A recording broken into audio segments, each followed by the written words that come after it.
The Carpathian wind howled through the skeletal trees like the wailing of forgotten souls, carrying with it the metallic scent of approaching snow and something far more ancient, the smell of death that never quite died.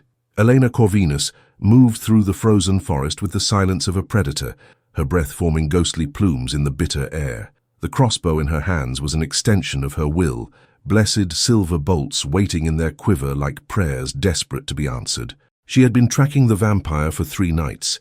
The creature had torn through the village of Brasov like a plague, leaving 7 bodies drained and cold in the morning frost. 7 families shattered, 7 souls stolen before their time. The local priest had begged Elena with trembling hands and tear-streaked face, pressing a small purse of coins into her palm, coins the village could not afford to spare, but desperation made generous fools of even the wisest men. Elena had taken the coins without sentiment. This was her purpose, her only purpose. The code her father had beaten into her flesh and bone before a vampire's claws had beaten the life from his body. Hunt, kill, never hesitate. The trail led deeper into the mountains, into territories where even seasoned hunters feared to tread. These were the old lands, where the earth itself seemed cursed, where crosses lost their power and prayers died on frozen lips. The trees here grew twisted and wrong, their branches reaching toward the pale moon like arthritic fingers, grasping for warmth they would never feel. Elena's hand tightened on her crossbow as she crested a ridge and looked down into a small valley shrouded in mist. Her sharp eyes caught movement, multiple shapes circling something in the center of a clearing. Her breath caught. Werewolves. She counted 7, possibly 8 of the massive beasts, their fur matted and dark, muscles rippling beneath skin that seemed barely able to contain the rage within. They moved with coordinated intelligence, encircling their prey with the patience of creatures who knew their victim had nowhere to run, and in the center of that deadly circle stood a figure that made Elena's blood turn to ice. Even at this distance, even cloaked in shadow and mist, she recognized him. Every hunter knew the silhouette that haunted their nightmares, the legend that fathers whispered to daughters as warning and promise both, Count Dracula. He stood impossibly still, his long black cloak barely stirring in the wind that whipped the werewolf's fur into frenzy. Tall and aristocratic, he radiated a presence that seemed to bend the very air around him. Even wounded, and Elena could see the dark stains spreading across his shoulder and side, he possessed a terrible dignity, a predatory grace that made her breath shallow, despite every instinct screaming at her to feel only hatred. The largest werewolf lunged without warning, a blur of fur and fang. Dracula moved with supernatural speed, but the wound in his side betrayed him. His counterstrike landed, but without his usual devastating force. The werewolf crashed into him, driving them both into the snow in a spray of white and crimson. Elena should have turned away, should have let the beasts finish what they started. The death of Dracula would save countless lives, would fulfill the dream of every hunter who had ever drawn breath. Her father's ghost would sing with joy to see the monster finally brought low, but her hand was already reaching for a bolt. Why? The question burned through her mind even as her body moved on instinct, raising the crossbow, sighting down the length of blessed silver. 2 werewolves had joined the first, their jaws snapping toward Dracula's throat while he struggled beneath their combined weight. He was a monster, yes, but he was her monster to kill, not theirs. Not these mindless beasts who killed for rage rather than hunger, who slaughtered without the cold precision that at least gave vampiric death some terrible meaning. The first bolt took the largest werewolf through the eye, punching through bone and brain with a wet crack that echoed across the valley. The beast collapsed instantly, its massive body pinning one of its packmates. Elena was already moving, sliding down the ridge in a controlled avalanche of snow and stone, her fingers loading another bolt with mechanical precision. The werewolves' heads snapped toward her, yellow eyes blazing with primal fury. For one frozen moment, hunter and hunted regarded each other across the blood-stained snow. Then chaos erupted. A werewolf broke from the circle and charged, its roar shaking icicles from nearby branches. Elena dropped to one knee, sighted, breathed out and fired. The bolt caught it in the chest, but the beast's momentum carried it forward. She rolled aside at the last moment, feeling claws rake across her leather coat, hard enough to tear the reinforced material. She came up with her hunting knife in hand, the blade etched with prayers her mother had taught her in a language older than Latin. The wounded werewolf staggered, black blood pumping from the silver embedded in its heart, but rage kept it on its feet. It lunged again, and Elena met it with the knife, driving the blessed steel up through its lower jaw and into its brain. The creature's weight bore her backward into the snow. Hot, foul breath washed over her face as the light died in its eyes. She shoved the corpse aside and scrambled to her feet, already reaching for another bolt. 3 werewolves remained standing, and they had remembered their original prey. Dracula had managed to rise, his face a mask of aristocratic fury, despite the blood streaming from wounds that would have killed any mortal 10 times over. He moved like liquid shadow, his clawed hands tearing through fur and flesh with brutal efficiency. But even ancient power had limits. Another wound opened across his back, and he staggered. Helena's next bolt took a werewolf through the spine, dropping it mid-leap. The remaining 2 hesitated, pack instinct warring with the realization that they were now outnumbered. In that moment of uncertainty, Dracula struck. His hand shot forward with impossible speed, fingers closing around a werewolf's throat. There was a sickening crunch, and the beast fell limp. The last werewolf broke and ran, crashing through the underbrush with panicked yelps that faded into the distance.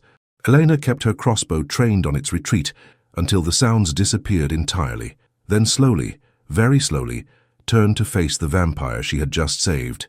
Dracula stood 20 paces away, utterly motionless despite his wounds. In the moonlight, his face was a study in inhuman beauty, sharp cheekbones, pale skin like carved marble, eyes that burned with an inner fire the color of fresh blood. Those eyes fixed on Elena with an intensity that made her want to run, to fight, to do anything except stand frozen like a rabbit before a serpent. When he spoke, his voice was deep and resonant, carrying centuries of authority and something else, something that might have been curiosity or perhaps amusement. Why? The single word hung between them like a blade waiting to fall. Elena tightened her grip on the crossbow, knowing that at this range, injured as he was, she could end him. 1 bolt through the heart. It would be over. Her life's purpose fulfilled in a single moment, but her finger did not pull the trigger. "They are beasts," she heard herself say, her voice steadier than she felt. "You are a monster. But monsters deserve to die by the hand of hunters, not torn apart by animals." Something flickered in those crimson eyes. Surprise, perhaps, or recognition of some code he thought long forgotten in the modern world. He took a step toward her, and Elena raised the crossbow higher. "Stay back." He stopped, but a smile touched his lips, terrible and beautiful at once. "You know who I am. Every hunter knows Count Dracula." Her voice was ice, but her heart hammered against her ribs like a caged bird. "You have murdered thousands, destroyed countless families. You are the reason hunters like me exist. And yet you saved me." Another step forward. Curious. "I said stay back." Elena's finger trembled on the trigger. "I saved you so that I could kill you myself, on my terms, when you are not weakened by wolfsbane and wounds." The smile widened, revealing just the tips of fangs that gleamed like ivory knives. How noble, how utterly too unexpected. He tilted his head, studying her with the fascination of a scholar examining a rare specimen. "What is your name, huntress?" "Elena Corvinus." His expression changed subtly, something ancient stirring behind those burning eyes. "Corvinus. That is an old name, a name I have not heard in many years." He took another step, and this time Elena fired. The bolt should have taken him through the heart, should have ended centuries of terror in a single moment, but wounded or not, Dracula was still impossibly fast. His hand moved, catching the bolt mid-flight, fingers closing around the blessed silver that should have burned his flesh. It did burn. Elena could see smoke rising from his palm, could smell the sickly sweet scent of vampiric flesh searing, but he did not drop it, did not even flinch. He simply held it, held her gaze, and let the pain show as proof of something she could not name. "You saved my life, Elena Corvinus." His voice dropped lower, taking on a quality that seemed to resonate in her bones. "And by the ancient laws that govern this land before your church, before your God, before even the memory of civilization, that makes you mine." "I belong to no one," Elena spat, reaching for another bolt with shaking hands, "especially not to a soulless. You are mine now." The words crashed over her like a physical force, not a request, not a threat. A declaration of absolute certainty, spoken with the weight of centuries behind it. The forest itself seemed to hold its breath, waiting, watching this strange dance of hunter and hunted, of savior and monster. Dracula dropped the bolt, his burned palm already beginning to heal with supernatural speed. "You will come with me to Castle Dracula. You will be my guest, not my prisoner, and you will have your chance to kill me, when you are ready, when you have the strength and will to do so properly, as a true Corvinus should. And if I refuse, then I will leave you here in the snow and the werewolf pack will return to finish what they started. With you." He gestured at the bodies littering the clearing, at the blood staining the pristine white. "They know your scent now. They will hunt you to the ends of the earth for daring to interfere in their revenge." Elena's jaw clenched. She wanted to rage, to scream that she feared no beast, no creature of darkness. But she was not a fool. Alone, wounded, with limited bolts remaining, she would not survive another encounter with a full pack. And he knew it. The monster knew it. And worse, he was giving her a choice when he could simply take what he wanted. "Why?" The question escaped before she could stop it. "Why offer me this mockery of honor?" For the first time, something that might have been genuine emotion crossed his ancient face. "Because in 500 years of darkness, Elena Corvinus, you are the first mortal who has shown me the honor I once lived by. The first who has treated me as if I were still something more than a beast." He extended his hand toward her, palm up in a gesture of invitation. The burned flesh was already smooth again, perfect and pale. "Come, learn why the Corvinus name means something to me. Learn the truth your ancestors hid from you. And when you are ready, truly ready, you may try to end my existence with my blessing." Elena stared at that offered hand, at the monster who should be her enemy, at the impossible choice laid before her. Behind her lay the path back to the village, to the simple certainty of her mission. Before her lay darkness, mystery, and a doom she could feel approaching like the slow beat of a funeral drum. She thought of her father's teachings, her mother's prayers, the code that had sustained her through years of blood and death: hunt, kill, never hesitate. But her hand was already moving, reaching out, accepting the monster's invitation even as her mind screamed in protest. Their fingers touched, cold meeting warm, death meeting life, and Elena felt something shift in the fabric of the world, as if fate itself had turned a page to a new chapter written in blood and shadow. Dracula's grip was gentle but unyielding. "Good," he murmured, and there was something almost like relief in his voice. "Come, Elena Corvinus, let me show you what you have truly saved this night." He turned, his cloak billowing in the wind, like the wings of some great predatory bird, and began walking toward the deeper darkness of the forest. Elena followed, her crossbow still clutched in her free hand, her heart a chaos of fear and something she refused to name. Behind them, the bodies of the werewolves lay cooling in the snow, and the moon watched with cold indifference as hunter and vampire disappeared into the mist together. The wind picked up, howling through the trees with renewed fury, as if the mountains themselves mourned the crossing of a threshold that should never have been crossed. In the village of Brasov, the priest would pray for Elena's soul. In the depths of Castle Dracula, ancient powers stirred from centuries of slumber, sensing the approach of something unexpected. A Corvinus, walking willingly into the domain of the undead. And in Elena's heart, a war began that would determine not just her fate, but the fate of the eternal darkness itself, for she had saved a monster, and in saving him, she had bound herself to a destiny written in blood long before she was born. The path ahead led only deeper into shadow, and there was no turning back. The journey to Castle Dracula took 3 hours, though to Elena it felt like falling through layers of a nightmare from which she could not wake. Dracula moved through the forest with preternatural grace despite his wounds, never stumbling, never faltering, while she struggled to keep pace through snow that seemed determined to drag her down into its frozen embrace. He did not speak during the trek, and Elena was grateful for the silence.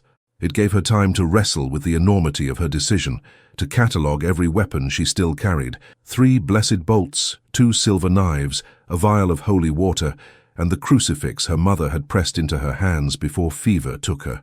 Small comfort against the monster who walked ahead, but comfort nonetheless. The forest gradually changed around them.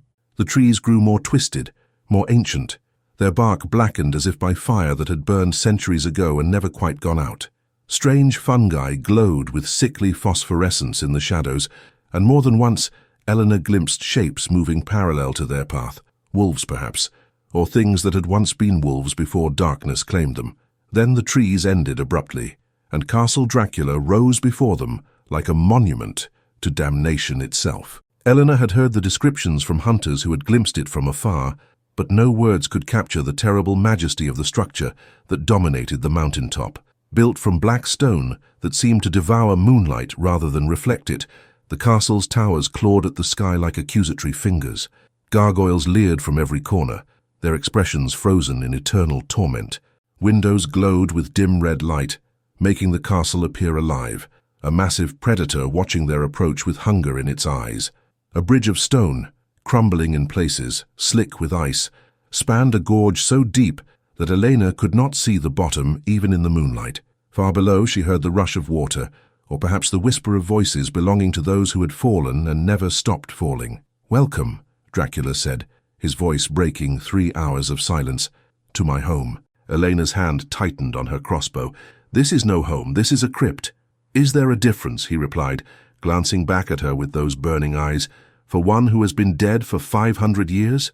He stepped onto the bridge without hesitation, his boots ringing against stone. Elena followed more carefully, painfully aware of the drop on either side, of the wind that seemed determined to pluck her from the narrow path and send her screaming into the abyss. Halfway across, Dracula stopped and turned to face her fully.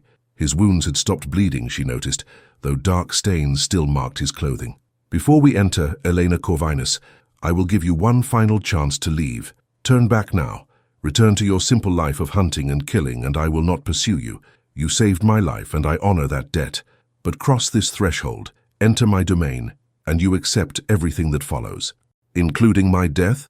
A slight smile touched his lips. "Perhaps. Or perhaps something far more complicated than death." Elena lifted her chin, meeting his gaze with defiance she did not entirely feel. "I did not come this far to turn back like a coward."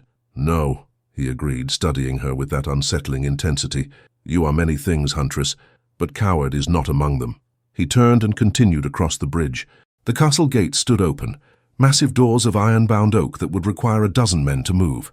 Yet as Dracula approached, they swung inward of their own accord, groaning like the damned welcoming new souls to hell. Beyond lay a courtyard of cracked flagstones, where dead vines climbed walls, and a fountain stood dry and crumbling. Its statue, some forgotten saint, defaced beyond recognition. But it was what waited in the courtyard that made Elena's blood freeze. A figure emerged from the shadows, tall and rail-thin, dressed in formal black that might have been fashionable 2 centuries ago. His face was gaunt, skin stretched tight over skull, eyes hollow and dark. He bowed deeply to Dracula, movements precise despite appearing barely strong enough to stand. "Master," the figure said, his voice a dry whisper like pages of ancient books turning, "you return wounded. The castle is displeased." "The castle will endure, Renfield." Dracula gestured toward Elena. "We have a guest. Elena Corvinus, this is Renfield, my faithful servant."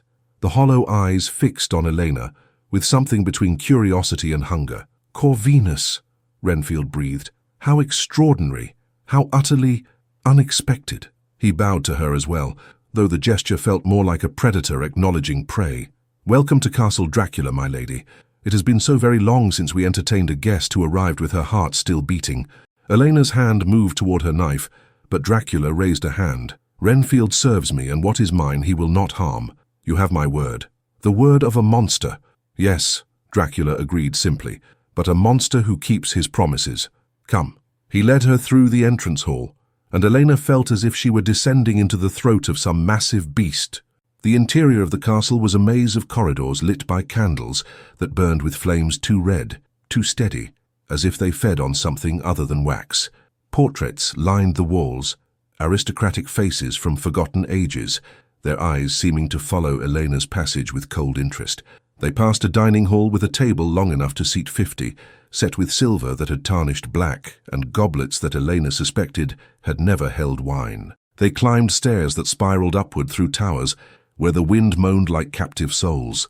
And everywhere, she felt the weight of age and death, of centuries compressed into stone and shadow. Finally, Dracula stopped before a door of dark wood carved with symbols Elena recognized from her mother's old books, protective wards, prayers in languages that predated Christianity. He pushed it open to reveal a chamber that stole her breath. It was beautiful. A massive 4-poster bed dominated the space, draped in rich burgundy velvet that somehow remained pristine despite the decay that marked the rest of the castle. A fireplace large enough to stand in held a fire that blazed with welcoming warmth. Tapestries depicting hunts and battles covered the walls, their colors still vibrant. Windows, real windows, not the narrow slits she'd seen elsewhere, looked out over the Carpathian mountains, moonlight streaming through glass that sparkled like diamonds. "This was Elisabetta's chamber," Dracula said quietly, and Elena heard something in his voice she had not expected. Grief, raw and ancient and never quite healed. "My wife. She died here 500 years ago." Elena turned to face him, seeing him truly for the first time in the firelight. Without the shadows of the forest, without the blood and violence, he looked almost human. Almost. "You loved her. More than life itself." He moved to the window, staring out at the mountains with eyes that soar across centuries. "She was everything light and good. Everything I was not even when I still drew breath. When she died, when she threw herself from the tower rather than live in a world that would not allow our love, I cursed God, forsook my soul, and became what you see before you, a monster." "Yes." He turned back to her, and in his eyes she saw an abyss of loneliness that made her own isolation seem shallow by comparison. "But I was a man once, Elena Corvinus, a warrior, a prince. I had honor, faith, purpose. I threw it all away for love, and then I threw love away for vengeance." He gestured to the room. "This chamber has remained untouched since her death. No servant enters. No creature of the night defiles it. It is the last sacred space in this castle of damnation. And you offer it to me? Why? Because you remind me of her." The words were soft, almost tender, and somehow that made them more terrible than any threat. "Not in appearance. Elisabetta was dark where you are fair, gentle where you are fierce. But in your eyes I see the same fire, the same refusal to bend before darkness. And in your blood." He moved closer, not threatening but inexorable, until he stood close enough that Elena could feel the unnatural cold emanating from him.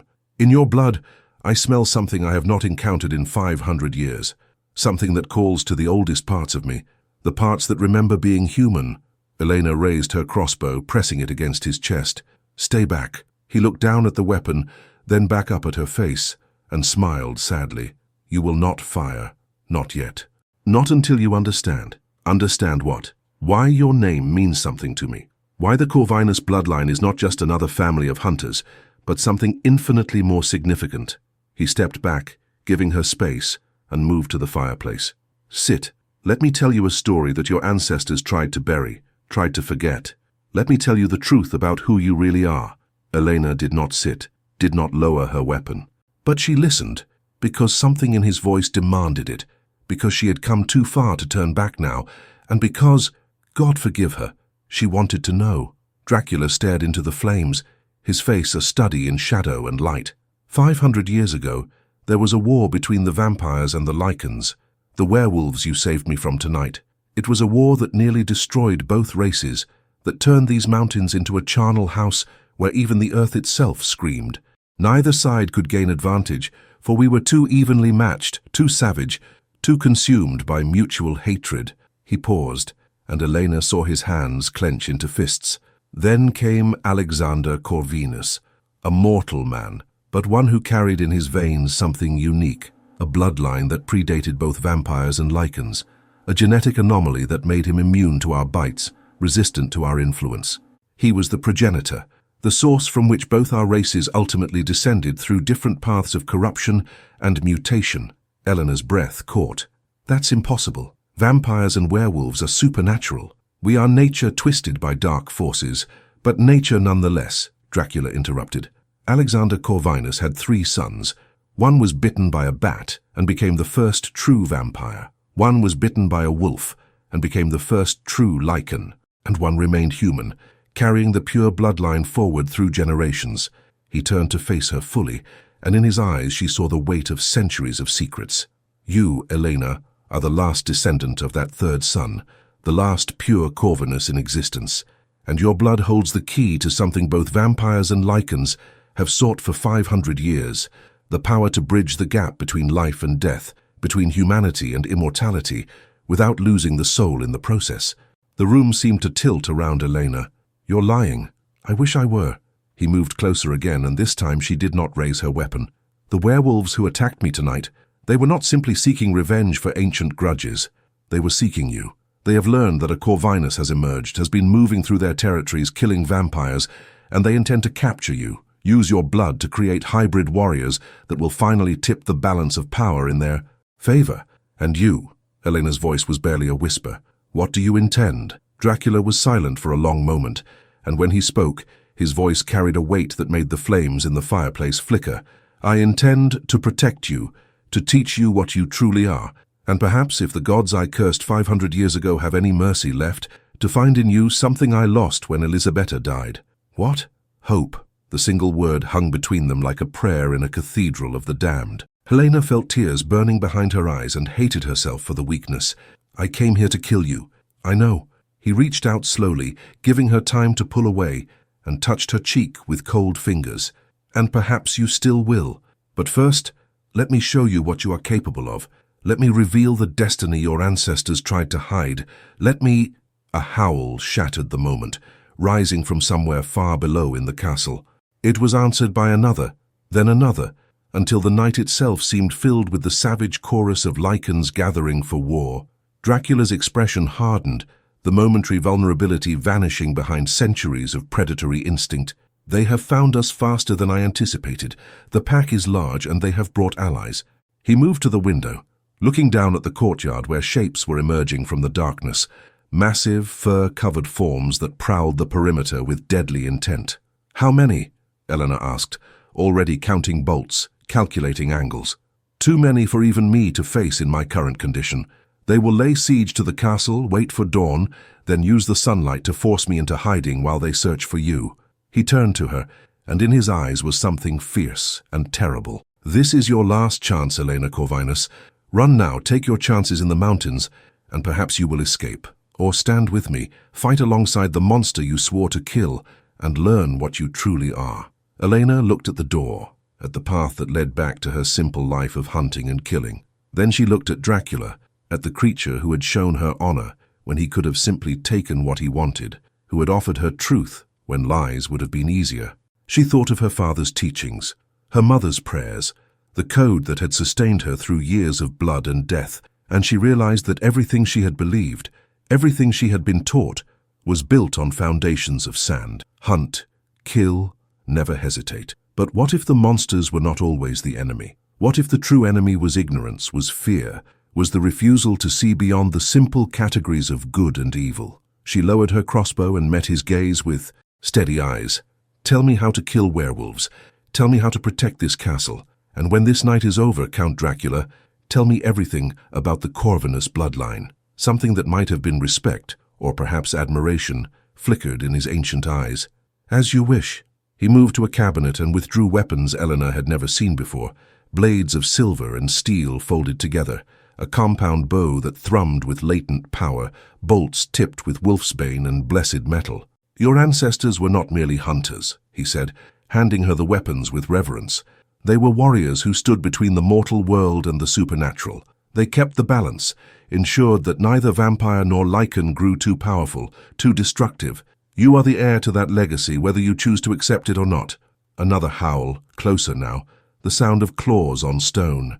The castle itself seemed to shudder, as if even these ancient walls recognized the danger gathering at their foundation. Elena checked the bow, tested its draw. Perfect. She slung the quiver across her back and drew one of the hybrid blades, feeling its balance, the way it seemed to sing in her hand. Then let's remind them why they should fear the name Corvinus. Dracula smiled, and for the first time, it was not the smile of a predator. It was the smile of a warrior recognizing an equal. This way, huntress. Let me show you the true purpose of Castle Dracula. Not a crypt, but a fortress. And tonight we defend it together. They moved through the corridors at speed, Renfield appearing from shadows to guide them. The east wall is breached, master. They are many, so very many. Then we make them regret their numbers, Dracula replied. Renfield, release the blood wolves. Let them taste lycan flesh. As you command, master. They emerged onto the battlements just as the first wave struck. Werewolves poured through the breached wall like a living tide of fur and fang, their howls shaking the very stones. Behind them came larger shapes, alpha lycans, walking upright, wielding weapons with terrible intelligence. Elena drew and fired in one smooth motion. Her first arrow took a werewolf through the throat. Her second caught another in the eye. Beside her, Dracula moved with fluid grace, his claws extending, his fangs baring, and when he struck it was with the precision of 500 years of battle. And in that moment, standing on the battlements of Castle Dracula with moonlight turning blood to silver, Elena Corvinus understood a terrible truth. She was not just a hunter anymore. She was not just a mortal woman with weapons and faith. She was something the world had not seen in 500 years. She was a Corvinus. And the war for her soul, for her destiny, for the fate of the eternal darkness itself, had finally begun. Below, the werewolves howled their challenge to the moon, and Elena answered with arrows that sang through the night like prayers written in silver and death. The battle raged through the night like a storm of fangs and fury, and Elena fought with a precision that surprised even herself. The compound bow sang in her hands, each arrow finding its mark with deadly accuracy. Throats, hearts, eyes, the vulnerable joints where even lycan flesh could be pierced. Beside her, Dracula moved like death itself, his supernatural speed turning him into a blur of claws and violence that left werewolf corpses piled at the base of the wall. But they were too many. For every lycan that fell, 2 more seemed to pour through the breach. The alpha wolves had organized them into coordinated assault teams, using the smaller feral werewolves as living shields, while the larger, more intelligent lycans positioned themselves for killing strikes. Elena's quiver was half empty, her arms burning with fatigue, and still they came. "The East Tower," Renfield's voice cut through the chaos. "They are climbing the East Tower." Elena turned to see massive shapes scaling the stone with horrifying agility, their claws finding purchase in cracks and crevices that should not support their weight. 3 alpha lycans, each standing nearly 8 feet tall when upright, their eyes gleaming with cruel intelligence. Dracula moved to intercept, but a fresh wave of werewolves surged over the wall, forcing him to engage or be overwhelmed. He glanced at Elena, and in that moment she saw something she never expected to see in a vampire's eyes: concern. "Go," she commanded, surprising herself with the authority in her voice. "Hold the wall. I'll deal with the tower." "Elena, I am a Corvinus," she said, the words feeling both foreign and absolutely right on her tongue. "This is what I was born to do." She did not wait for his response. She sprinted across the battlements toward the East Tower, her boots finding purchase on ice-slicked stone, through instinct alone.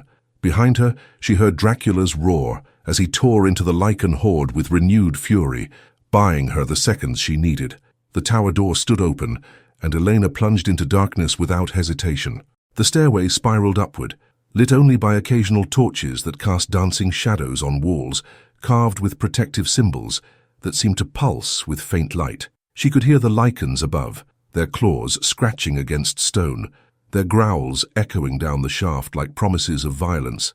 Elena reached a landing and barely dodged as a massive claw swept through the space her head had occupied a heartbeat before. The alpha lycan, a male with fur the color of storm clouds and scars crisscrossing his muzzle, crashed through a window and landed in a crouch, blocking the stairway with his bulk. "Corvinus blood," the creature rumbled, its voice distorted by its monstrous jaw but still capable of speech. "Can smell it. Smell the power. You come with us, or you die." Elena drew her hybrid blade, the silver steel singing as it left its sheath. "I choose neither." The lycan lunged with speed that belied its size. Elena dropped and rolled, the blade flashing out to slice through the tendons of its ankle. The creature howled but did not fall, its regenerative abilities already knitting the wound. It spun faster than she anticipated, backhand catching her across the ribs and sending her crashing into the wall, hard enough to crack stone. Pain exploded through her body. She tasted blood, felt at least 2 ribs broken. The lycan advanced, savoring its advantage, and Elena knew she had perhaps 3 seconds before those jaws closed on her throat. Time seemed to slow. In that stretched moment, Elena felt something stir deep within her blood, something ancient and terrible and utterly unfamiliar. It was as if her veins had caught fire, as if every cell in her body suddenly remembered a purpose written into them centuries before her birth. The pain in her ribs faded to distant noise. Her vision sharpened until she could see individual hairs in the lycan's fur, could count the drops of saliva falling from its fangs. She moved, not with human speed, but with something faster, something that bridged the gap between mortal and supernatural. Her blade found the lycan's throat before the creature even registered she had moved, opening it from jaw to collarbone. Blood sprayed across the landing, black and steaming in the cold air. The lycan staggered, shock in its eyes, and Elena struck again, through the heart this time, the blessed silver sinking deep. The creature collapsed, its body already beginning the slow process of reverting to human form, revealing a man perhaps 30 years old, his face twisted in final agony. Elena stared at her hands, at the blade that dripped with lycan blood, at the corpse at her feet. What had she just done? How had she moved like that? Your blood holds the key to something both vampires and lycans have sought for 500 years, the power to bridge the gap between life and death. Dracula's words echoed in her mind, and Elena understood with terrible clarity that she had just touched something within herself, something that should not exist in human flesh. The Corvinus bloodline was not just immunity to supernatural influence, it was the potential to become something beyond human entirely. A howl from above reminded her she had no time for existential horror. She climbed faster now, driven by the fire in her blood that refused to cool. 2 more alpha lycans waited at the top of the tower, and between them stood something that made Elena's breath catch. A woman. She was beautiful in the way that deadly things are beautiful, tall and lean, with hair the color of fresh snow and eyes that glowed amber in the darkness. She wore armor of leather and bone, and in her hand she held a sword that looked forged from moonlight itself. When she spoke, her voice was cultured, aristocratic, nothing like the guttural snarls of the werewolves. "So you are the last Corvinus." The woman circled slowly, studying Elena like a naturalist examining a rare specimen. "I am Lucian's daughter, Sonia. I lead the Lycan revolution against the vampire tyranny that has oppressed my people for centuries." She gestured to the alpha lycans flanking her. "Come peacefully. Lend us your blood willingly, and you will be treated with honor. Resist and we will take it by force." Elena raised her blade. "You talk about tyranny while laying siege to a castle, while slaughtering anyone who stands in your way. How are you different from the monsters you claim to fight?" Something flickered in Sonia's eyes. Pain, perhaps, or old grief. "Because we fight for freedom. Because vampires have hunted, enslaved, and murdered my people for 500 years, treating us as animals to be controlled or destroyed. Your precious Count Dracula ordered the death of my father, Lucian, who only wanted equality between our races. And your father's response was war." "Yes," Sonia said simply, "because sometimes war is the only language tyrants understand." She moved closer, and Elena saw that despite her words, despite her armor and weapon, there was a weariness to her that spoke of battles fought too long. "But you, Elena Corvinus, you are different. Your blood is neither vampire nor lycan but the source of both. With your willing cooperation, we could create a cure, a way to give lycans control over their transformations, to make us equals rather than slaves to the moon. Is that not worth considering?" For a moment, just a moment, Elena hesitated. Was Sonia wrong? Had she aligned herself with the greater evil, stood beside a monster who had caused centuries of suffering simply because he had shown her a moment of honor?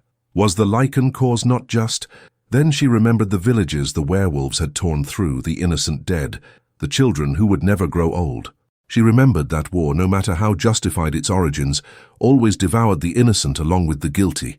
"Your cause may be just," Elena said quietly, "but your methods make you monsters, and I will not be used as a weapon by either side." Sonia's expression hardened. "Then you die. A waste, but if we cannot have your cooperation, we will settle for your corpse. Lycan blood magic can work with either." She nodded to the alpha lycans. "Take her." They attacked in perfect coordination, one high and one low, intending to pin her between them. But Elena's blood sang with that strange fire again, and she moved as her ancestors must have moved when they stood between the mortal world and the supernatural. She ducked under the first lycan's lunge and drove her blade upward, through its lower jaw and into its brain. The second lycan caught her shoulder, claws tearing through leather and flesh. But Elena spun into the attack instead of away from it, using the creature's own momentum to throw it toward the tower's edge. It caught itself at the last moment, claws digging into stone, but the pause gave Elena time to draw her remaining bolts. She fired 3 in rapid succession: throat, heart, eye. The lycan toppled backward with a howl that cut off abruptly as it struck the courtyard far below. Elena turned to face Sonia, blood running down her arm, every muscle screaming in protest. "I will not be your weapon." Sonia drew her moonlight sword, and when their blades met, the tower itself seemed to shudder from the impact. They fought across the tower's peak, steel and moonlight clashing with sparks that looked like falling stars. Sonia was fast, skilled, with centuries of battle experience, but Elena had something the lycan warrior did not: desperation, and the awakening power of a bloodline that predated both their races. The duel raged for minutes that felt like hours. Elena's wound bled freely, weakening her, but she refused to fall. She could not fall. To fall was to become a tool in a war she wanted no part of, to have her blood twisted into something that would cause more suffering, more death, more centuries of hatred. Finally, she saw her opening. Sonia overextended on a lunge, confident in her superior strength, and Elena sidestepped at the last possible moment. Her blade found the gap in Sonia's armor, sliding between ribs to pierce the lycan's heart. Sonia gasped, her eyes wide with shock and something that might have been respect. "Corvinus," she whispered, blood bubbling at her lips. "You fight like your ancestors, like warriors who stood between worlds." She fell to her knees, the moonlight sword clattering from her hand. "Tell Dracula. Tell him Lucian's daughter died, seeking justice. Not vengeance, justice." "I will," Elena promised and meant it. Sonia's eyes glazed over, and she collapsed forward. Elena caught her, easing her to the stone with unexpected gentleness. Below, she heard the howls of the lycan army change pitch, from aggression to mourning. They had felt their leader fall. Elena staggered to the tower's edge and looked down at the courtyard. The werewolves were retreating, dragging their dead with them, their assault broken by the loss of Sonia. On the battlements, Dracula stood amid a carpet of corpses, his clothing torn and bloodied, but his posture unbowed. His eyes found hers across the distance, and even from the tower she could see his expression, triumph mixed with something that looked unsettlingly like pride. The battle was won, but as Elena sank to her knees beside Sonia's body, as the adrenaline faded and left only pain and exhaustion and the terrible knowledge of what she had become capable of, she wondered at what cost. How many had died tonight? How many would die tomorrow because she had chosen to stand with Dracula rather than surrender to the lycans? And worse, far worse, how much had she enjoyed it? The fight, the power surging through her veins, the moment when her blade found its mark and an enemy fell. What did it mean that she had felt more alive in combat than she had in all her years of dutiful hunting? Renfield appeared at the tower door, his gaunt face impassive. "The master requests your presence, my lady. The castle must be secured before dawn." Elena looked at the servant, at this creature who had given up his humanity to serve a monster, and wondered if she was any different now. Had she not just fought beside Dracula? Had she not just killed to protect him? "Tell your master I will come shortly." Her voice was steady despite the chaos in her heart. "First, I need to honor the fallen." Renfield bowed and disappeared down the stairs. Elena turned back to Sonia's body and closed the lycan's eyes with gentle fingers. "You sought justice," she whispered. "I hope you found some measure of peace, even if the world never gave you the justice you deserved." She stood, swaying slightly from blood loss and exhaustion, and made her way down the tower. The castle was quiet now, save for the wind and the groans of stone settling. Bodies littered the courtyard, werewolf and vampire servant alike, the casualties of a war that had raged for 500 years. Dracula waited for her at the base of the tower. His wounds had already healed, but his eyes held a strange expression as he studied her blood-soaked form. "You killed Sonia, an alpha lycan, daughter of Lucian himself, trained from birth in warfare, and you killed her in single combat." "She gave me no choice." "No," he agreed. "She would not have. The lycans believed too strongly in their cause to compromise."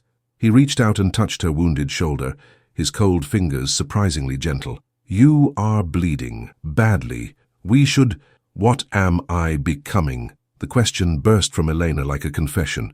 "I moved faster than any human should move. I felt my blood burning, felt something inside me changing. What have you done to me?" "Nothing," Dracula said quietly. "I have done nothing. What you felt, what you experienced was your own birthright awakening, the Corvinus blood responding to extreme circumstances, revealing what has always been within you. Then make it stop." Elena grabbed his coat with her good hand, her eyes burning with tears she refused to shed. "Make it stop, or kill me, or tell me how to kill myself, because I cannot become what you are. I cannot lose my humanity to this power." Dracula looked at her for a long moment, and in his ancient eyes she saw understanding that transcended words.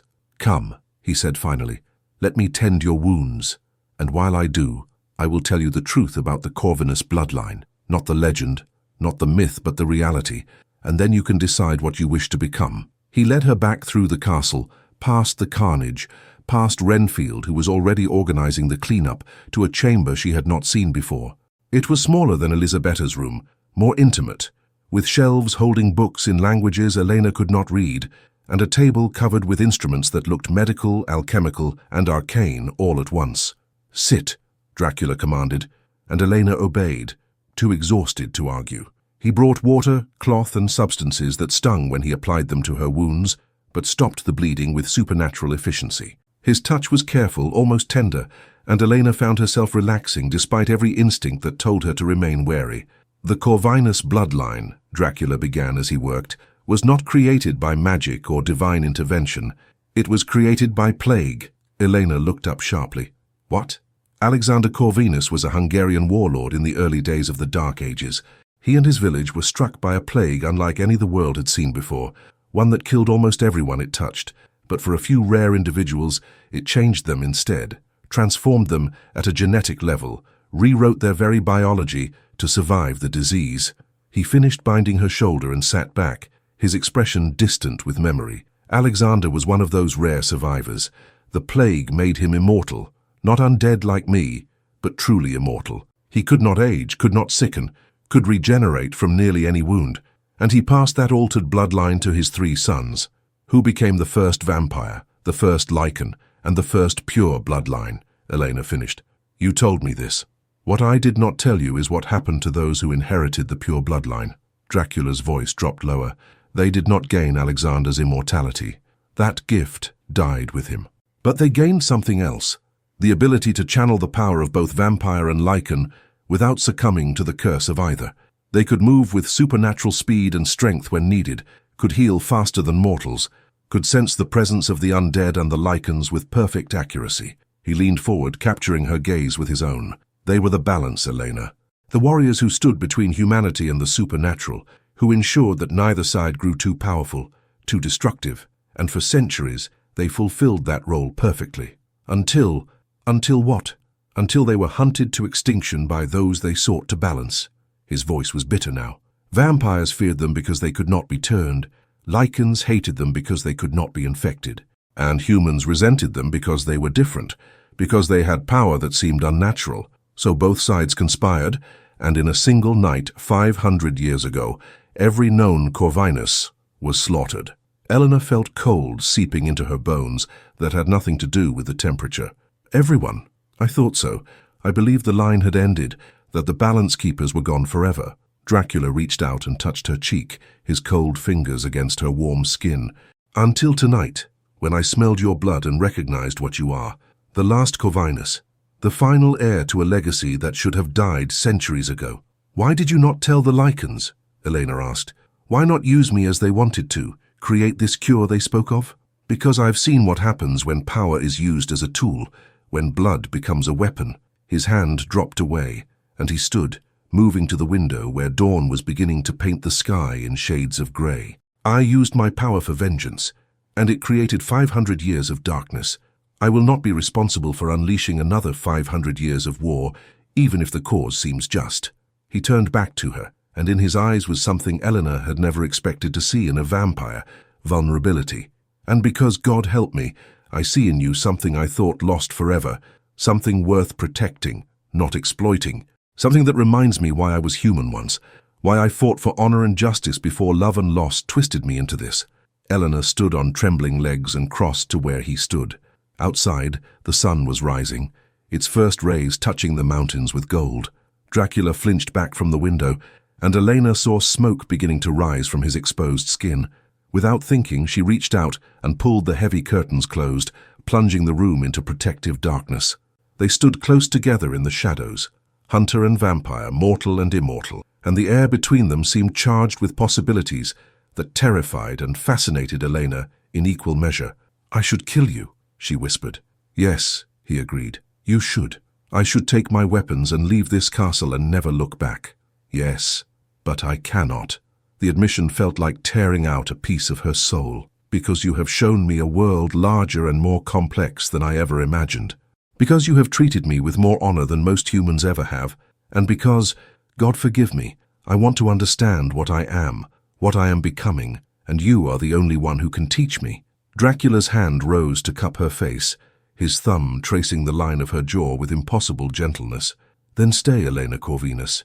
Stay and learn. Stay and perhaps teach me something I have forgotten, how to be more than the monster circumstances made me. And if I cannot, if you are too far gone, too lost to the darkness, then you will do what you came here to do." He smiled, sad and terrible, and somehow beautiful. "You will end my existence, and I will thank you for the mercy with my last breath." Elena closed her eyes, feeling the weight of destiny pressing down on her shoulders like a physical thing.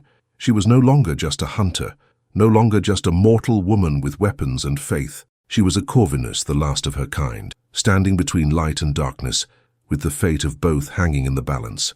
And for the first time in her life, she had no idea what the right choice was, but she knew she had to choose. Dawn broke fully over the Carpathian mountains, its light forbidden to the vampire who stood in shadow, welcomed by the mortal who had saved his life and claimed his fascination. And in that chamber of darkness and possibility, Elena Corvinus made her decision. "Teach me," she said.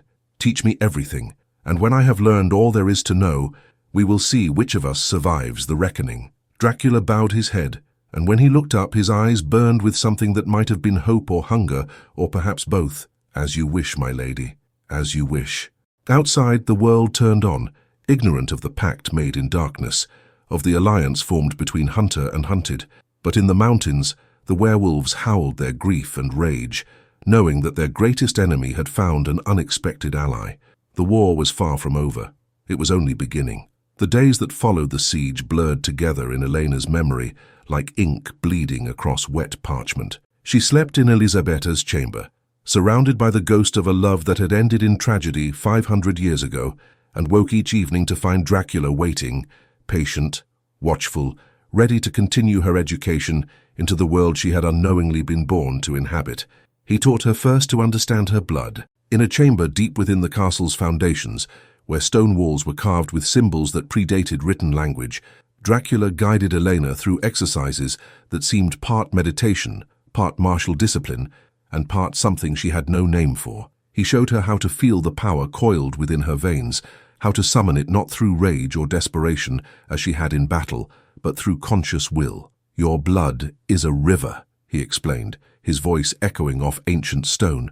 "Most humans never feel its current because it flows so gently, so naturally.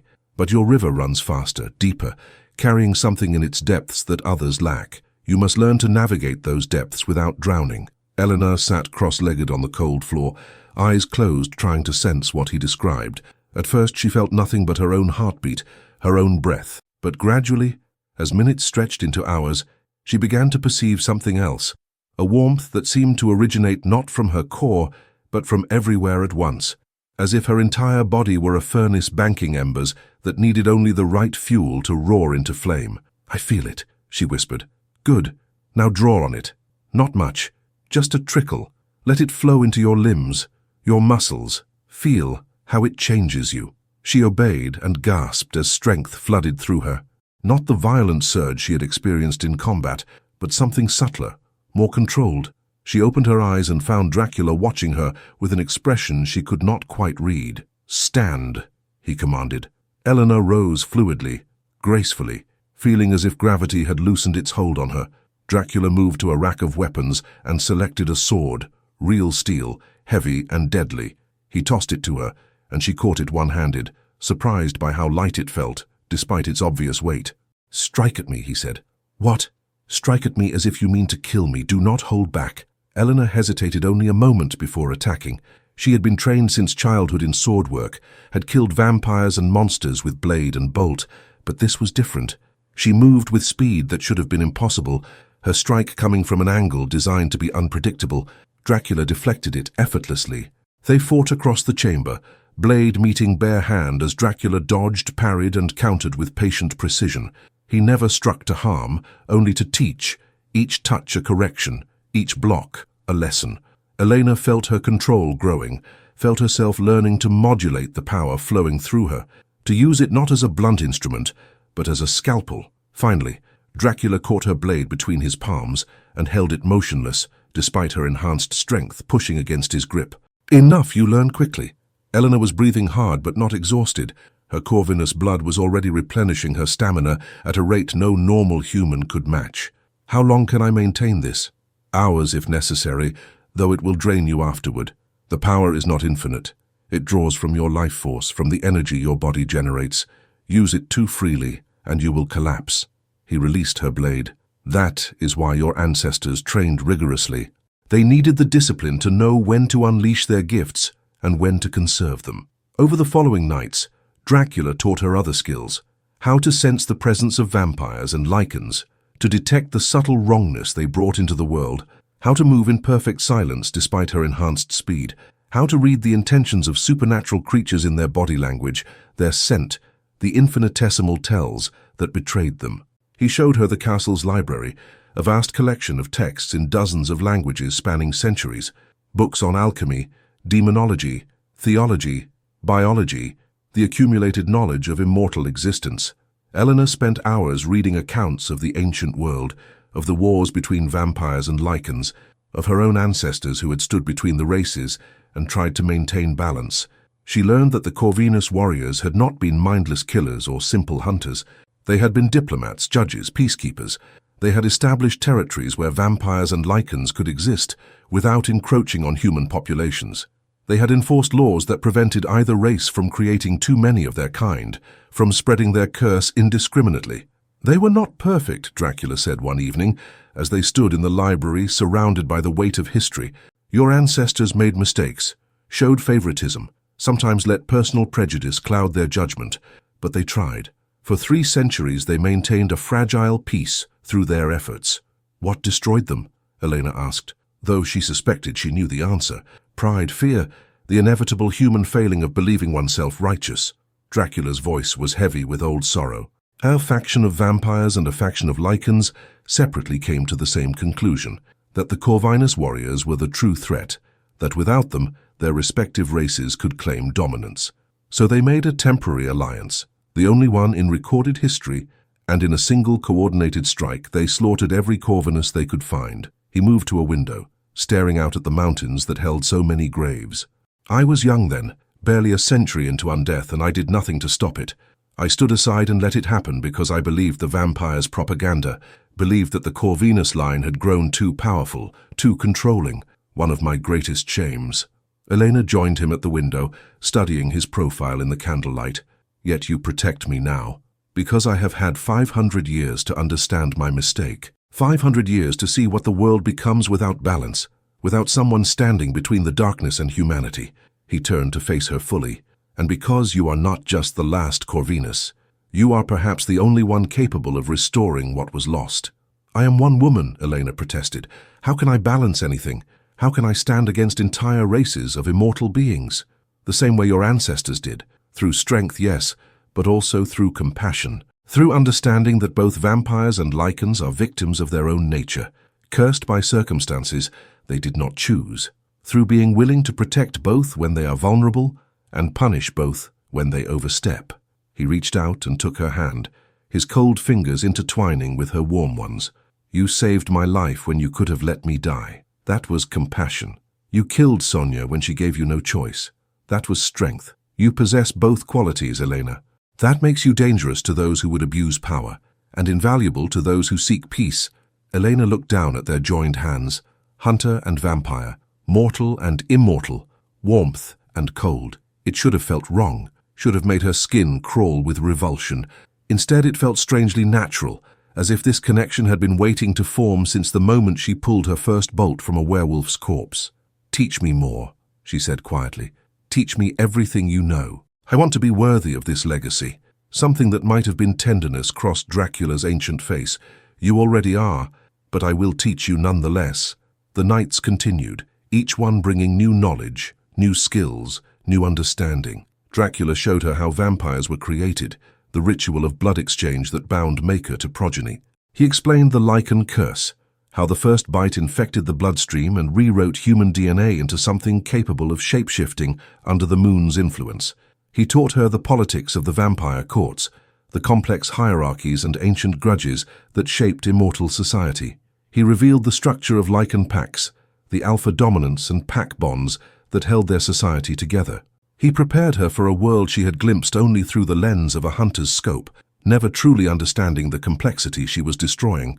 But he also taught her darker things. In a chamber that stank of old blood and suffering, Dracula showed Elena the reality of feeding. A young woman lay on a stone slab, unconscious but alive, her neck bearing twin puncture wounds that wept crimson. Elena recoiled, her hand moving toward her weapon. "Peace," Dracula said, his voice gentle but firm. "She lives. She will continue to live. I take only what I need to survive, and I pay her family more than their farm earns in a year. She volunteers for this.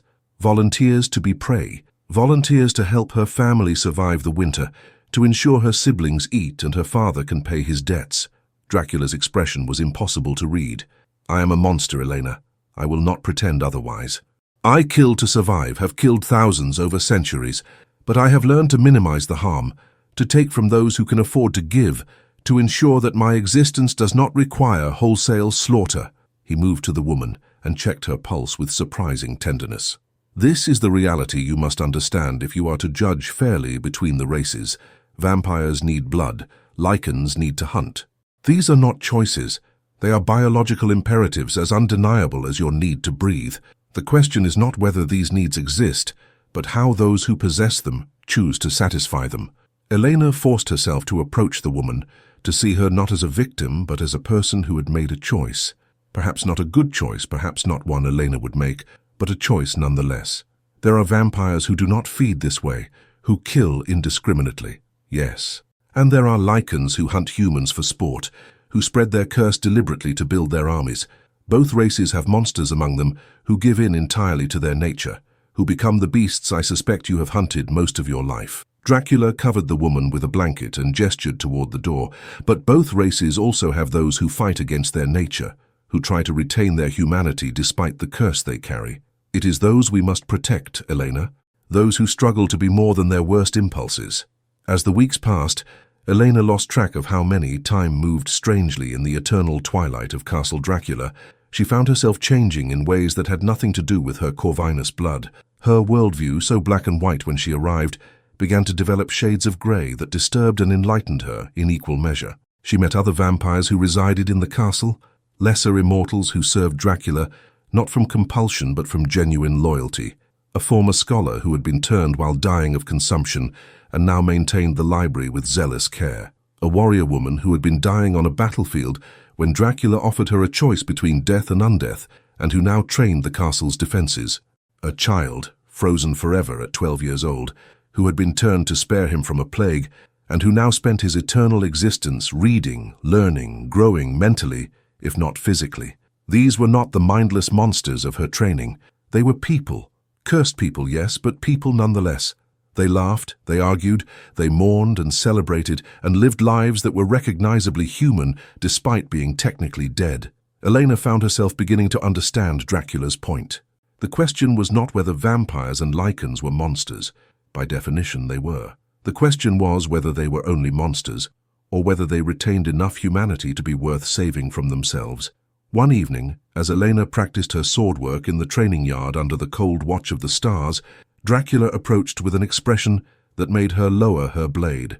"There is something I must show you," he said without preamble. "Something that will help you understand why I fought so hard to keep you from the lycans, why I believe your blood is both precious and dangerous." He led her deep into the castle, deeper than she had yet ventured, down stone stairs that seemed to descend forever into the mountain's heart. The air grew cold, then colder still, until Elena could see her breath frosting before her face. Finally, they reached a door of iron-bound oak, locked with chains and marked with warning symbols, in languages Elena did not recognize. Dracula produced a key and opened the door with obvious reluctance. Beyond lay a chamber illuminated by torches that burned with blue flame, and in the center of that chamber sat a cage of silver bars. Inside the cage was a creature that made Elena's blood run cold. It had been human once. She could see that in the basic structure, the limbs and torso that suggested a man in his prime, but everything else was wrong. Its skin was mottled gray and black, stretched too tight over muscles that bulged with unnatural growth. Its hands ended in claws that were neither human nor purely animal, but something in between. Its face, God, its face was the worst. Human eyes stared out from an elongated skull, filled with intelligence and agony in equal measure, above a mouth full of fangs that belonged to no natural creature. "What is it?" Elena whispered. "A hybrid." Dracula's voice was heavy with regret. "A vampire-lycan hybrid, created 50 years ago by a rogue alchemist who believed he could use Corvinus blood to merge the races. He failed, as you can see. Created only this, a creature that is both vampire and lycan and neither, trapped in eternal agony, too strong to kill, too mad to reason with." The thing in the cage lunged against the bars, and Elena jumped back despite herself. It spoke, if the sounds it made could be called speech, in a language that seemed to be multiple voices layered over each other, pleading and screaming and snarling all at once. "This is what Sonia wanted your blood for," Dracula continued. "Not to cure the lycan condition, but to control it, to create creatures like this but sane, controllable. Super soldiers who could move in daylight like lycans, but possess a vampire's immortality and strength." He moved closer to the cage, and the creature calmed slightly, recognizing its master. "The alchemist who created this abomination used blood stolen from a Corvinus grave, blood centuries old and degraded. He believed fresh blood from a living Corvinus, would solve the problems in his formula." Elena stared at the creature, at the twisted result of trying to merge what should remain separate. How long has it been like this? 50 years. Unable to die, unable to truly live, existing in a state between transformations that causes constant pain. Dracula's hand rested on the silver bars, and Elena saw sorrow in his ancient eyes. "I have tried everything to free him from this existence. Silver, sunlight, starvation, even prayers from priests who brave the castle to offer mercy. Nothing works. He simply endures, suffering, and I cannot give him the peace he deserves." "Why are you showing me this?" "Because you need to understand what is at stake." Dracula turned to face her fully. "Your blood is not just power, Elena. It is potential. The potential to bridge races, yes, but also the potential to create horrors beyond imagining if it falls into the wrong hands. Sonia was not evil, but she was desperate, and desperate people make terrible mistakes in pursuit of what they believe is righteousness." He gestured to the creature. "This is what happens when we try to combine what nature or curse has separated. This is why I would sooner die than let anyone use your blood for experiments, for alchemy, for anything but allowing you to be what you were meant to be." Elena approached the cage slowly, studying the creature with growing pity. "What was his name?" "Before? Marcus. He volunteered for the procedure, believing it would make him powerful enough to protect his family from both vampire and lycan attacks. Instead, it made him into the very thing he feared." Dracula's voice dropped to barely a whisper. "I keep him here not as a prisoner, but because in his rare moments of lucidity, he begs me not to let the world see what he has become. He asks me to keep searching for a way to end his suffering mercifully." Marcus, the creature that had been Marcus, pressed against the bars, his distorted face inches from Elena's. She saw intelligence in those tormented eyes, saw the human soul still trapped inside the monstrous flesh. On impulse, she reached out and placed her hand against the silver bars, as close to his twisted claw as she dared. "I am sorry," she said simply. "I am sorry this was done to you. I am sorry you suffer." The creature made a sound that might have been a sob, might have been a growl, might have been something for which no human language had words. Then it retreated to the back of the cage and curled into a fetal position, its massive body shaking with what could only be weeping. Elena turned to Dracula with tears streaming down her face. "Can I truly do nothing for him?" "Not yet. Perhaps never. Perhaps your fresh blood could complete what the degraded blood began, make him fully one thing or the other, give him control, free him from the prison of his own flesh. But I would not ask that of you, would not risk turning one tragedy into two." He placed a hand on her shoulder. "Come, you have seen enough darkness for one night." They climbed back through the castle in silence, but when they reached the main hall, Elena stopped and turned to face him. "If my blood could help him, could free him from that suffering, I would give it willingly." Dracula's expression was unreadable. "Even knowing you might create another monster, even knowing you might transform him into something equally dangerous but more powerful. Even then, because he did not choose this, and he deserves a chance at peace or at least an end to pain." Elena met his burning gaze steadily.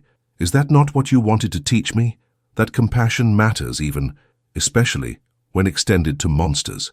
For a long moment, Dracula simply stared at her. Then slowly he smiled, not the predatory smile of a vampire, but something that looked startlingly like genuine joy. "You understand," he said softly. "Finally, someone understands." He pulled her into an embrace that should have felt cold, threatening, wrong. Instead, it felt like coming home, like finding shelter after a lifetime in the wilderness. Elena's arms came up of their own accord, encircling his waist, and she rested her head against his chest where a heart no longer beat. "I am still afraid," she whispered, "afraid of what I am becoming, of what I am learning, of what I might have to do." "Fear is wisdom," Dracula replied, his hand stroking her hair with infinite gentleness. "It is only those who are not afraid who commit the greatest atrocities, who believe themselves invincible and righteous and beyond consequence." He pulled back slightly to look at her face. "Never lose your fear, Elena. Let it guide you toward caution, toward mercy, toward thinking before acting. And if fear makes me weak, fear has never made you weak. You saved my life while terrified. You fought Sonia while wounded and afraid. You chose to stay in this castle despite every instinct screaming at you to run." His thumb traced the line of her jaw with heartbreaking tenderness. "Your fear makes you strong because it forces you to be brave, and bravery without fear is simply recklessness." Elena felt something shift in her chest, something fundamental and terrifying and utterly undeniable. She was falling for him, for this monster who had shown her more honor than most humans, for this creature of darkness who spoke of compassion and mercy with genuine understanding, for this ancient being who carried 500 years of loneliness like a wound that would never heal. It was wrong. It was impossible. It was damnation. And yet it felt more right than anything in her entire life. "Dracula," she began, her voice shaking. "Vlad," he interrupted gently. "My name before I became Count Dracula, before I became the terror of Transylvania, was Vlad.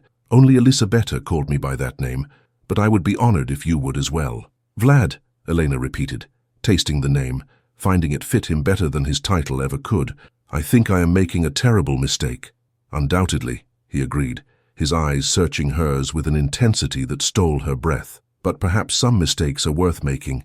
Perhaps some damnations are chosen knowingly, with eyes wide open, because the alternative, safety, ignorance, a life unlived, is a different kind of death." He leaned closer, and Elena knew what was coming, knew she should pull away, should remember her training and her duty and every reason this was wrong, but she did not pull away. Their lips met, and the world ended. Not in fire or violence, but in the gentle collision of warmth and cold, life and death, everything she had been and everything she might become. His kiss was careful, restrained, as if he feared his strength might hurt her or his nature might repulse her. But Elena kissed him back with a fierceness that surprised them both, her hands fisting in his coat, pulling him closer despite every rational thought screaming that this was madness. When they finally broke apart, both breathing hard, her from need, him from memory of breathing, Elena knew that she had crossed a line from which there was no return. She had not just accepted his teachings, not just understood his perspective. She had fallen in love with the monster she came to kill, and from the expression in his eyes, ancient and burning and full of wonder, he had fallen equally hard for the woman who was supposed to be his enemy. "This changes nothing," Elena said, though they both knew it changed everything. "I am still a Corvinus, still sworn to balance the darkness with light." "And I am still a vampire," Vlad replied, tucking a strand of hair behind her ear with gentle fingers. "Still cursed, still capable of terrible things, still walking the edge of damnation. Then we will walk it together." Elena smiled despite the tears streaming down her face. "Until the day comes when one of us must fall." "Until then," he agreed, and kissed her again with a hunger that had nothing to do with blood and everything to do with 500 years of loneliness, finally finding its end. In the depths below, Marcus the hybrid felt the shift in the castle's atmosphere and moaned softly, remembering what it was to love, to be loved, to have hope. In the mountains beyond, werewolves howled warnings to each other that the Corvinus had chosen her side. And in the village churches, priests prayed for Elena's soul, knowing that the huntress who had left their doors would not return unchanged, if she returned at all. The balance was shifting, the storm was gathering, and at its center stood a vampire, and the last Corvinus, bound by love that should never have existed, preparing for a war that would determine the fate of the darkness itself. The peace lasted 3 weeks. Elena woke one evening to find the castle in chaos. Renfield burst into Elisabetta's chamber without knocking, his gaunt face twisted with unprecedented emotion. "My lady, you must come. An army approaches, vampire and lycan both, marching together under a truce banner." Elena was dressed and armed within moments, her Corvinus blood already singing with the approach of danger. She found Vlad on the battlements, staring down at the valley below, where an impossible sight unfolded. Hundreds of figures, vampires in their dark elegance and lycans in their feral masses, moved together in an organized column that spoke of careful planning and desperate alliance. "They have united against us," Vlad said quietly, his voice carrying no surprise. "Against what we represent, against the possibility of balance that threatens both their power structures. How long before they reach the castle? An hour, perhaps less." He turned to her, and in his eyes she saw something she had never seen before: uncertainty. "Elena, you can still leave. I can hold them long enough for you to escape into the mountains. They want you, not me. If you flee, they will pursue, and I will buy you the time you need." "No." Elena's voice was iron. "We stand together, or we fall together. That was the promise. A promise I release you from. Please, Elena." She silenced him with a kiss, fierce and desperate and final. "I am a Corvinus. My ancestors stood between these races for 3 centuries, and I will not dishonor them by running when the balance is needed most." She pulled back and met his gaze with steady determination. "Besides, I love you, you impossible monster. I am not leaving you to face this alone." Vlad closed his eyes as if in pain, then opened them, blazing with renewed purpose. "Then we fight, together, and if we fall having tried to be more than what our curses demanded." He raised his voice, calling to the castle's defenders. "To arms! All of you prepare for siege. This night we remind the world why Castle Dracula has stood for 500 years." The next hour was a blur of preparation. Elena checked her weapons. Blessed bolts, silver blades, the compound bow that had become an extension of her will. She drew on her Corvinus blood, feeling it surge through her veins with a power she had learned to control, but never fully master. Around her, vampires armed themselves with ancient weapons, and even Renfield took up a sword with hands that trembled, but did not falter. When the army reached the bridge, a single figure stepped forward carrying a white banner. Elena recognized him. Lord Corvinus, a vampire elder she had read about in the library's texts. Beside him walked a massive lycan alpha whose scarred face spoke of centuries of warfare. "Count Dracula," Corvinus's voice echoed across the chasm. "We come under truce to negotiate." Vlad and Elena descended to the courtyard, stopping at the inner edge of the bridge. "Negotiate what?" Vlad called back. "The terms of our surrender, the terms of your survival," the lycan alpha growled. "Give us the Corvinus girl and we will leave your castle standing. Refuse and we will tear it down stone by stone, and you with it."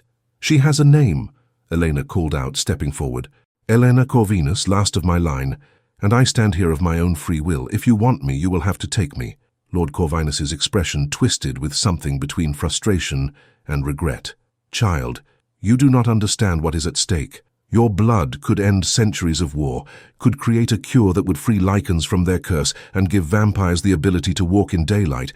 You could save both our races.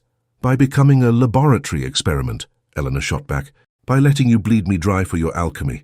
I have seen what happens when you try to merge what should remain separate. I have seen Marcus suffering in his cage." Shocked silence greeted her words. Then the lycan alpha spoke, his voice carrying ancient pain. "Marcus lives? My brother still exists in that form?" Elena felt ice form in her stomach. "Your brother. I volunteered him for that experiment." The alpha, whose name she now realized must be Victor, said heavily. "Believed it would make him powerful enough to lead our people to freedom. Instead, I condemned him to eternal torment, and you dare speak of it as if I have compassion for his suffering," Elena interrupted. "Yes, because unlike you, I see him not as a failed experiment, but as a person who deserves mercy. And I swear to you now, Victor, that if there is any way to free him from that agony, I will find it, but not by becoming your prisoner, not by letting you repeat the same mistakes that created his suffering in the first place." The lycan alpha stared at her for a long moment, and something shifted in his expression. "You truly care for him, for a monster." "I care for anyone who suffers unnecessarily," Elena said simply, "whether vampire, lycan, or human. That is what it means to be a Corvinus, to stand between the darkness and the light, to show mercy to all while allowing none to dominate." Lord Corvinus shook his head slowly. Pretty words, child, but they change nothing. We cannot allow you to remain with Dracula, cannot risk him using your blood for his own purposes. The only question is whether you come willingly or in chains. Then you have your answer, Vlad said, moving to stand beside Elena, his hand finding hers. She stays. And if you want her, you will have to go through me, through all of us. Behind them, the castle's defenders had assembled, 24 vampires, armed and ready to die for their master. It was pitifully few against the army that waited across the bridge, but none showed fear. They had chosen their side. Victor raised his hand and the army began to advance. So be it. We tried mercy. Now you face justice. The battle began with arrows, both sides unleashing volleys that darkened the sky like a plague of locusts. Elena's Corvinus blood sang as she moved with supernatural speed, her bow firing bolt after bolt with perfect accuracy. Beside her, Vlad became a whirlwind of death, his claws tearing through any lycan or vampire foolish enough to reach the courtyard. But they were too few. Slowly, inevitably, the defenders fell. The scholar vampire who maintained the library went down defending the gates. The warrior woman who trained the soldiers died taking 5 lycans with her. One by one, Castle Dracula's protectors gave their lives, buying seconds with their existence. Elena fought with everything she had, drawing on her Corvinus blood until she felt it burning through her like acid. She killed lycans and vampires alike, showing no favoritism, protecting only those who fought beside her. But for every enemy that fell, 3 more took their place. Finally, she and Vlad stood alone in the courtyard, surrounded by corpses and enemies, both wounded and exhausted. Victor and Lord Corvinus approached cautiously, weapons drawn. "Surrender," Corvinus commanded. "You have fought with honor. Do not throw your lives away needlessly." "Our lives stopped being ours when we chose this path," Vlad replied, pulling Elena close. "And I would rather die with her than live without her." Elena looked up at him, at this creature who had taught her to see beyond simple categories of good and evil, who had shown her what it meant to love despite darkness. "Vlad, I know," he said softly, his cold hand cupping her face. "I know, my love." Then, from the depths of the castle, came a sound that froze every creature in the courtyard. A howl, neither fully wolf nor human, but something between, carrying agony and rage in equal measure. Marcus emerged from the castle's entrance, his twisted form silhouetted against the torchlight. The hybrid creature that had been trapped for 50 years had somehow broken free, and now he stood swaying, his tortured face turning from Vlad to Elena to the assembled army. "Brother," Victor whispered, horror and hope warring in his voice. "Marcus, do you know me?" The hybrid's head turned slowly toward the lycan alpha. When he spoke, his voice was layered, multiple tones speaking in imperfect harmony. "Know you, remember betrayal, remember pain." "I am sorry," Victor said, and Elena heard genuine anguish in his voice. "I am so sorry for what was done to you. Let us help you now. The Corvinus girl can—" "No!" Marcus's roar shook the courtyard. "No more experiments. No more pain." He turned to Elena, and in his tormented eyes she saw desperate pleading. "End it. Please, end me." Elena felt tears streaming down her face. She reached for a blessed bolt, knowing it would likely not work, knowing Marcus had survived every attempt to kill him for 50 years. But she had to try. She owed him that much. Then an idea struck her, terrible and beautiful and utterly insane. "Vlad," she said quietly, "what if fresh Corvinus blood could complete the transformation, make him fully one thing or the other?" "Elena, no, not cure him, not heal him, but give him a choice." She pulled a silver knife from her belt. "My blood is not degraded like what the alchemist used. What if it could stabilize him? Let him choose which form to take, vampire or lycan, but not both." Lord Corvinus stepped forward. "You would give your blood willingly? After everything we—" "I would give it to free an innocent man from suffering," Elena interrupted. "What you do afterward is your choice, but Marcus deserves a chance at peace." The hybrid creature approached slowly, cautiously, as if afraid any sudden movement might shatter this fragile hope. Elena cut her palm, letting blood well up crimson and bright. She extended her hand toward Marcus, and Vlad did not stop her, though she felt his tension like a living thing. Marcus's twisted claw grasped her hand with surprising gentleness. He brought her bleeding palm to his lips and drank.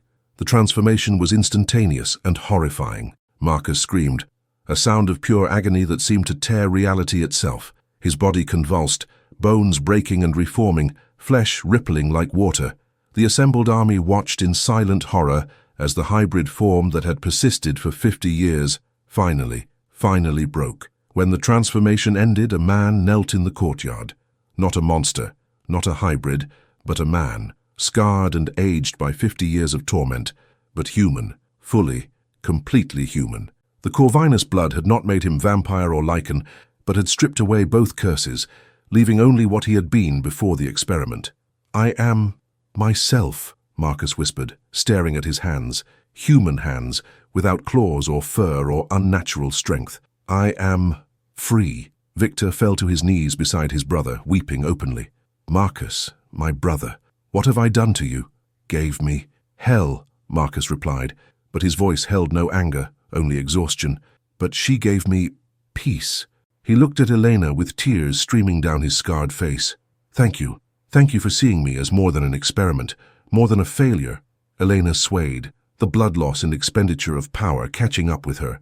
Vlad caught her, holding her steady, but she forced herself to remain standing. She turned to face Lord Corvinus and Victor, to face the army that had come to capture her. "This is what my blood can do," she said, her voice carrying across the silent courtyard.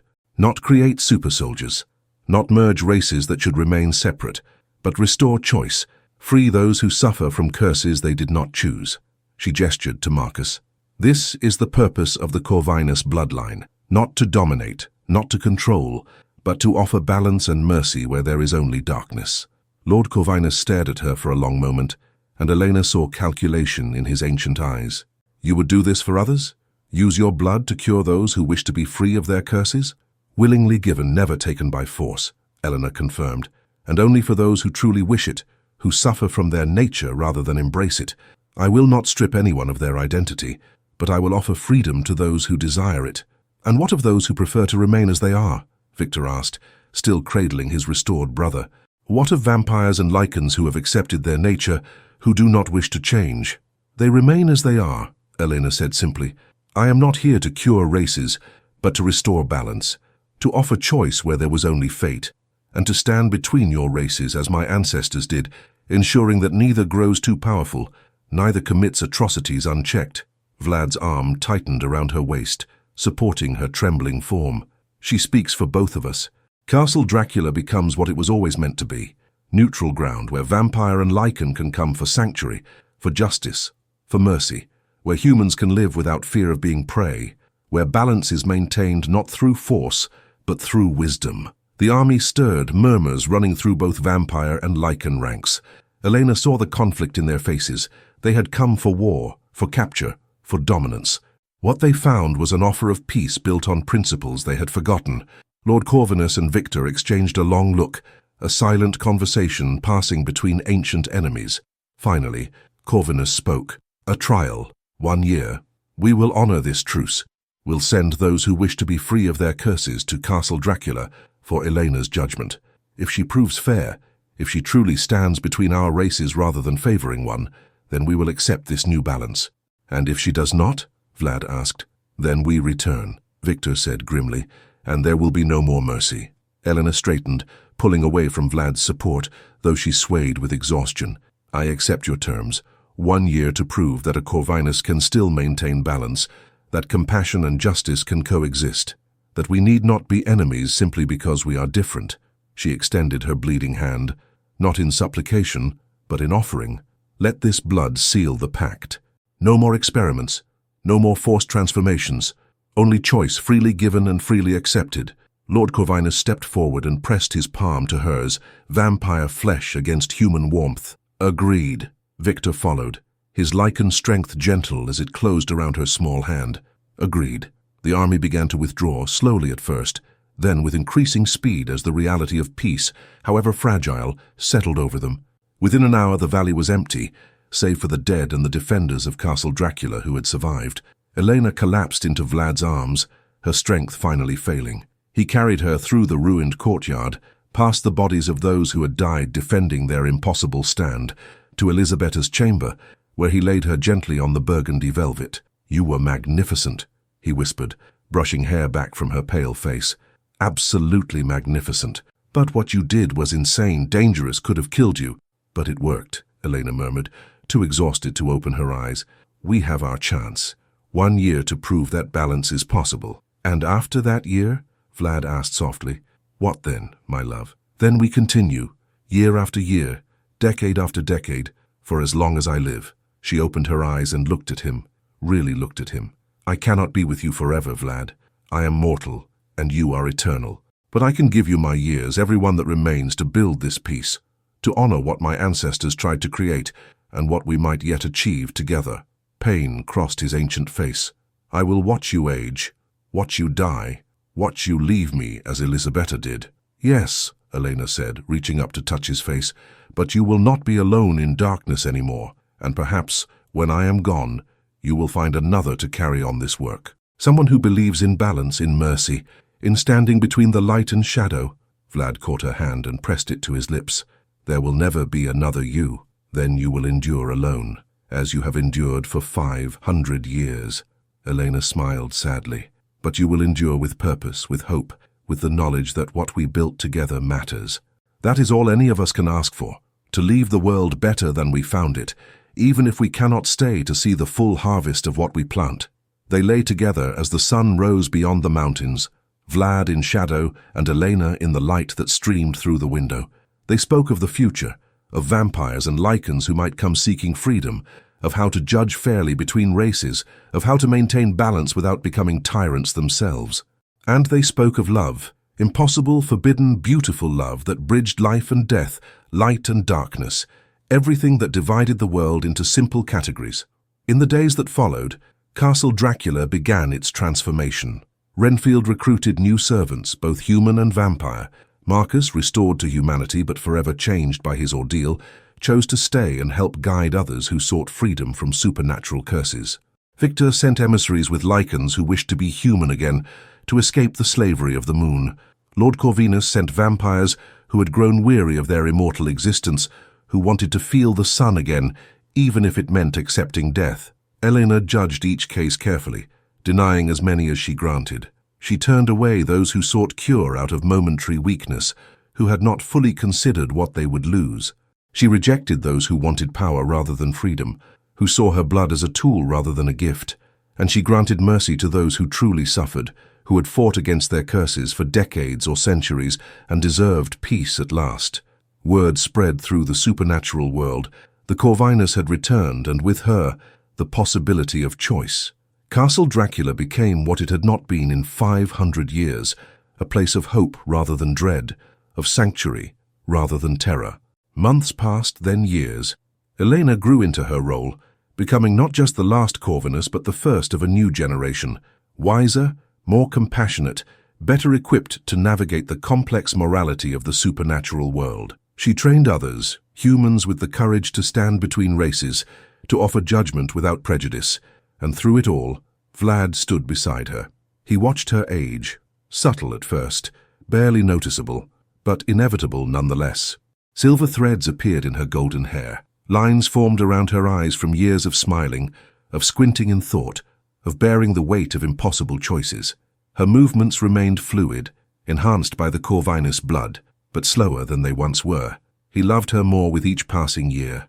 10 years after the siege, on a winter night when snow fell soft and silent over the Carpathian mountains, Elena stood on the battlements where she had first fought beside Vlad. She was 40 now, still strong, still fierce, but unmistakably mortal. Beside her, Vlad remained unchanged, eternally young, eternally cold, eternally other. "Do you regret it?" she asked quietly. "Letting me stay, loving me, knowing you will lose me?" "Every day," Vlad admitted. "And not at all.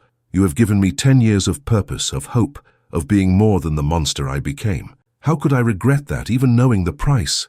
"I am dying," Elena said, and Vlad's hand tightened on the stone battlements. "Not quickly, not dramatically, but inevitably. My Corvinus blood slows it, but cannot stop it. I have perhaps another 20 years if I'm fortunate." "I know." His voice was rough with suppressed emotion. "I have known since the beginning. Every night I watch you sleep, and every night I count the heartbeats I have left to hear." Elena turned to him, and in the moonlight she was still beautiful, more beautiful perhaps for the marks of life and laughter and love that time had written on her face. Will you do something for me? When the end comes, will you let me go? Not try to turn me, not seek to make me immortal, but let me have a mortal death with all its dignity. Elena, please. She took his hands in hers, warm flesh against cold. I have lived more in these 10 years than I did in all the years before. I have loved you, worked beside you, built something that might outlast us both. That is enough, more than enough. I do not need eternity when I have had this. Vlad pulled her into his arms, and she felt dampness on her hair that might have been tears from eyes that should not be able to weep. I will honor your wish. When the time comes, I will let you go, and I will endure. But know this, Elena Corvinus, you have been the light in my darkness, the hope in my despair, the proof that even the damned can love and be loved in return. And I will carry that gift through all the centuries to come. They stood together as the snow fell, vampire and mortal, darkness and light, united in love that transcended every law of nature and every curse of fate. Below them, the castle glowed with warm light, with voices of humans and vampires and reformed lycans all working together to maintain the balance, the legacy they had built together, the legacy that would endure. 20 years later, Elena Corvinus died peacefully in her sleep, in the chamber that had once belonged to Elisabetta, with Vlad holding her hand as her heartbeat slowed and finally stopped. She was 60 years old, and her last words were, "Thank you for letting me love you." Vlad did not weep, not then. He prepared her body with gentle hands, dressed her in the finest gown the castle could provide, and buried her in the castle's garden where flowers somehow grew despite the cursed earth. Beside her grave, he planted a tree, an ancient oak from the forests where they first met, where she had saved his life and changed his existence forever. And then, finally, he wept. For 3 days and nights, Count Dracula mourned, and the mountains themselves seemed to echo his grief. But on the 4th day, he rose from beside her grave and returned to his work, because she had asked him to endure, to continue what they had built, to honor her memory not with endless mourning but with purpose. Castle Dracula remained a place of balance, of mercy, of hope. Other Corvinus descendants were found, distant relatives who carried the bloodline in diluted form, but enough to continue the work. Vlad trained them as Elena had trained him, taught them to see beyond simple categories of good and evil, to offer compassion to monsters and justice to saints. Centuries passed. The world changed around Castle Dracula, but within its walls the principles remained constant: balance, mercy, choice. The gifts that Elena Corvinus had restored to a world that had forgotten them, and in the castle's garden, beside a grave marked only with her name, and the words, "She stood between the darkness and the light," an oak tree grew tall and strong. In summer, it bloomed with flowers that should not exist in cursed soil. In winter, it remained green when all other trees had shed their leaves. The vampires called it the Tree of Hope. The lycans called it the Tree of Mercy. But Vlad, who visited it every night without fail, called it by its true name, the Tree of Elena. And when he stood beneath its branches, feeling the ghost of her presence in the rustle of leaves and the gentle fall of acorns, he spoke to her, as if she could still hear. "I endure, my love, as you asked, as you taught me, and I will endure for all eternity, carrying your light in my darkness, your hope in my despair, your love in my immortal heart. You gave me redemption I did not deserve, and I will spend forever trying to be worthy of that gift." The tree offered no answer, save the whisper of wind through its branches, a sound that might have been comfort, might have been blessing, might have been the echo of a voice he would never hear again but would never forget. Count Dracula, Lord of Castle Dracula, terror of the Carpathian mountains, walked back to his castle beneath the stars. And if the monster carried a soul that was slightly less damned than it had been 500 years before, if the creature of darkness held within him a spark of light that would never quite extinguish, if the vampire remembered what it meant to love and be loved, then perhaps Elena Corvinus's life had meant exactly what she hoped it would. Perhaps some monsters could be redeemed. Perhaps some love transcended death. Perhaps some stories ended not with triumph or tragedy, but with hope, fragile, beautiful, eternal hope. And in the mountains of Transylvania, in a castle that had stood for centuries and would stand for centuries more, that hope endured. A gift from a mortal woman to an immortal monster, a legacy of love that death itself could not destroy. The balance was maintained. The darkness was held at bay. And Elena Corvinus, last of her bloodline and first of a new age, rested in peace beneath the tree that bloomed in cursed soil, her work complete, her love eternal, her legend forever woven into the fabric of the night. The end.